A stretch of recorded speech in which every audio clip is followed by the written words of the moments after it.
Dear students, in this video, let us study about Coulomb's inverse square law in magnetism, magnetic field at a point along the axial line of the magnetic dipole, magnetic field at a point along the equatorial line due to a magnetic dipole. About Coulomb's inverse square law of magnetism. For this, let us consider two bar magnets A and B as shown in the diagram. When the north pole of the magnet A and the north pole of the magnet B are the south pole of magnet A and the south pole of magnet B are brought closer, they will repel each other. That is, when the north pole of magnet A and the south pole of magnet B are, the south pole of magnet A and the north pole of magnet B are brought closer together, the poles will attract each other. This is similar to Coulomb's law for static charges, which we have studied in the first chapter, and this is quite analogous to Coulomb's law in electrostatics. So here in this diagram, the north pole of the magnet, when they are brought closer, they will experience a repulsive force.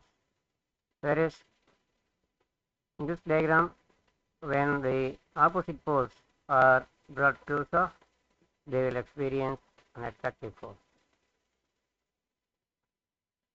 Therefore, the force of attraction or repulsion between the two magnetic poles is directly proportional to the product of their pole strengths and inversely proportional to the square of the distance between them. This is called Coulomb's inverse square law of magnetism.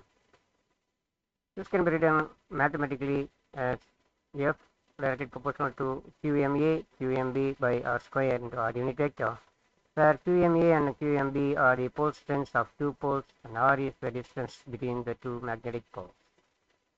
So we can write it as F is equal to K into QMA, QMB by R square R unit vector, introducing this proportionality constant K.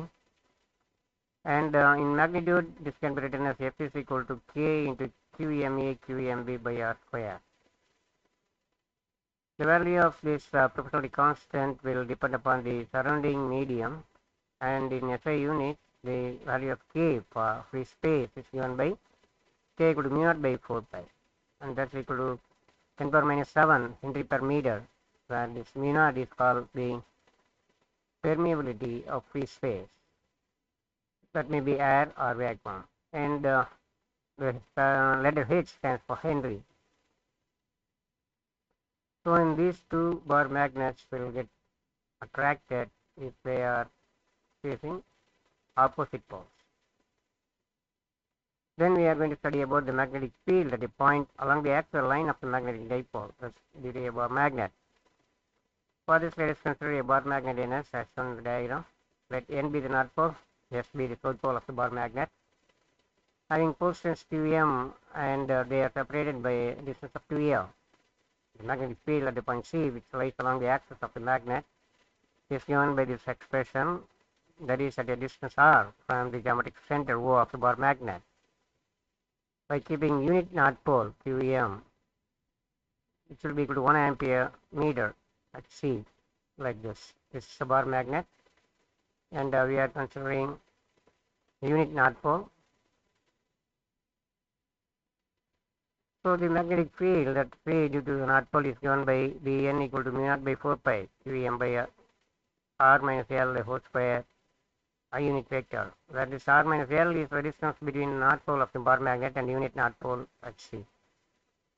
The magnetic field at P due to the south pole is given by this expression Bs equal to minus mu naught by 4 pi Qm by r plus L the whole square I unit vector, where r plus L is the distance between south pole of the bar magnet and unit north pole at C.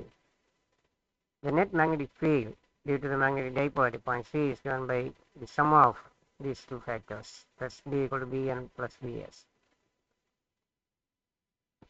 So B is given by this expression, that is mu naught 2r by 4 pi into Qm into 2L by r square minus L square the whole square I unit vector, by simplifying these equations. And since the magnitude of magnetic dipole moment is given by Pm vector is equal to Pm, that is modulus of Pm vector, that will be equal to Pm, and that's given by Qm into 2L. The magnetic field at the point C can be written as B axial equal to mu naught by 4 pi into 2 rpm by r square minus L square the whole square into I unit vector. So you can remember this formula for the magnetic field along the axial line of the bar magnet. So if the distance between the two poles in a bar magnet is small, that means it's a very short magnet when compared to the distance between the geometrical center of the bar magnet and the location of point C. Then the equation can be written as the axial equal to mu naught by 4 pi 2 pm by r cube a unit vector. And that's given by mu naught by 4 pi 2 by r cube pm vector. This pm will be equal to pm a unit vector. Next, we are going to study about the magnetic field at a point along the equatorial line of the magnetic dipole, here like this. So the bar magnet is kept here and the point is considered the equatorial point. For this, let us consider a bar magnet NS as shown. And let N be the north pole and S be the south pole of the bar magnet with pole strength 3m and they are separated by a distance 2m.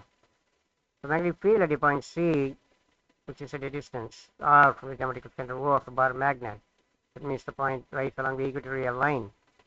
And that can be calculated by keeping the unit north pole QM, that will be equal to about 1 ampere meter at the point C. Then the magnetic field at C due to the north pole is given by this expression dn equal to minus dn cos theta I plus dn sin theta j. So that is dn equal to mu naught by 4 pi into qm by r square, where r dash is equal to r square plus r square power half. So the magnetic field at C due to the south pole is given by this expression ds, that's given minus ds cos theta I minus ds sin theta j, where this ds is equal to mu naught by 4 pi qm by r square.